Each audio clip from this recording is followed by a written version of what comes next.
Meet Anne Attridge, founder and CEO of Click2Learn Limited. Having worked in the public sector as a chartered teacher, her zeal for education made her found Click2Learn, a tech-based company combining skills in linguistics, design and programming to develop language learning for a new generation. How can I find a mentor? Let me quickly give you a background. I believe most people that have approached me for mentorship are very, very lazy. What they are actually looking for is somebody to just baby them, be calling them, have you done this, have you done that? It is not everybody building anything that is worthy of mentorship. In fact, some people are not building anything, they are looking for mentorship. They want the mentorship to show them what to build it for them, and hand it over to them, baby them for a very, very long time. That has been my experience, and I see the same kind of thing happen to so many of my colleagues too. You get random DMs in the age of social media, say, "Can you be my mentor?" I'm like, mentor you to do what exactly? So can you give me a blueprint on getting mentor?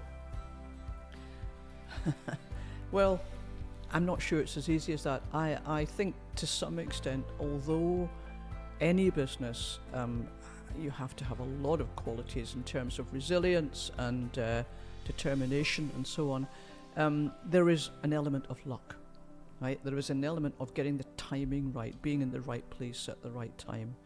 And the mentor that I was fortunate to have was also an investor, and I think that's another thing to be very careful about. When you take investment, you should have somebody who is not just simply throwing some money at you and hoping that some years down the line they'll get more money back, but somebody who's actually interested and wants to be involved in the business.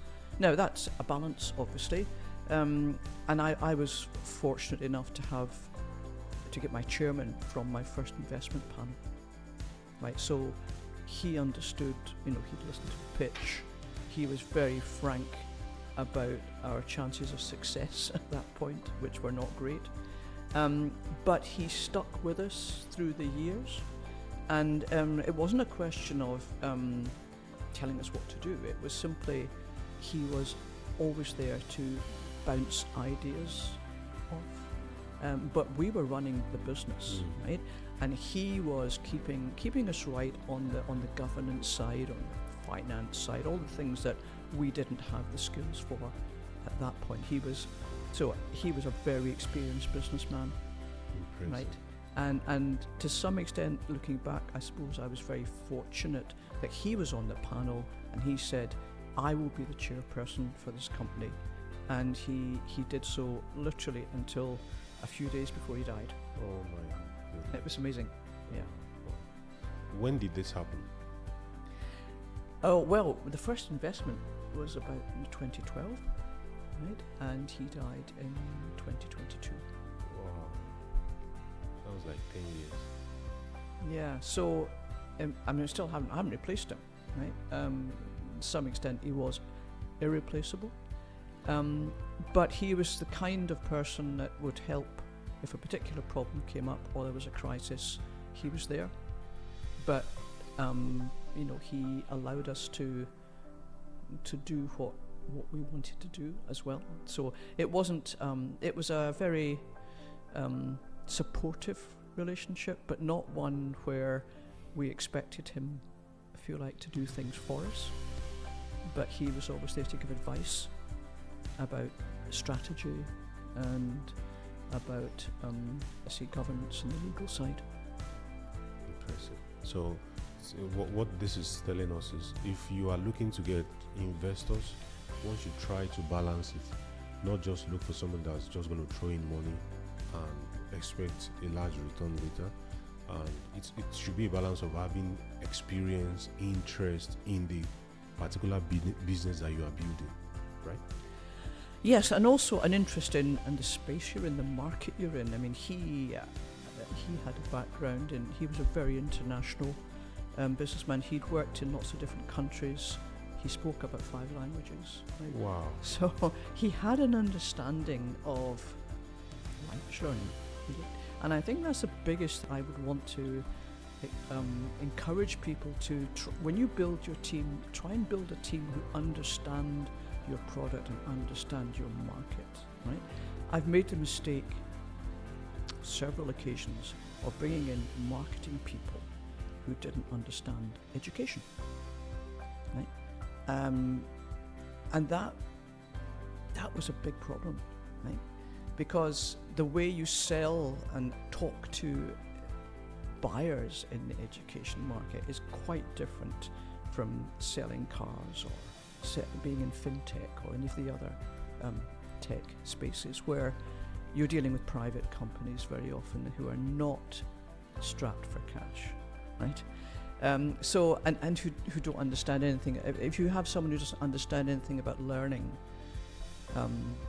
but my chairman did, and that I think was what made it such a useful partnership for us, and one which I haven't always been able to replicate with sales. And I mean, to give you an example, one salesman I brought in at a very, very significant salary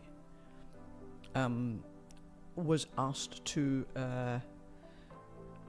do a quotation that we'd been invited to apply for, a tender, right? He came up with something that was close to £1 million, and I couldn't persuade him that he was talking absolute rubbish until, of course, we lost the tender, and the actual value of that particular deal was in the region of 40,000. That was that gap of understanding, okay? That's what I mean about having people in your company who understand the market you're in, right? It's not even double. Yeah, it was just crazy. But at that point, he'd come from fintech, and he wanted to prove that he could get the first £1 million deal for us. I knew it was ridiculous, but I wasted a lot of time invested in putting the tender together. Oh my goodness. It's a difficult and slow market to get traction in, and the average lead-in time for a sale could be anything from 6 months to 2 years. You have to be, you have to be able to survive. You have to be able to survive. You have to be able to. You must be ready for the long haul. Yeah. You must be ready for the long haul. Yeah. So Han, you built the first digital SQA qualification. For somebody who is just listening to this, what does that mean?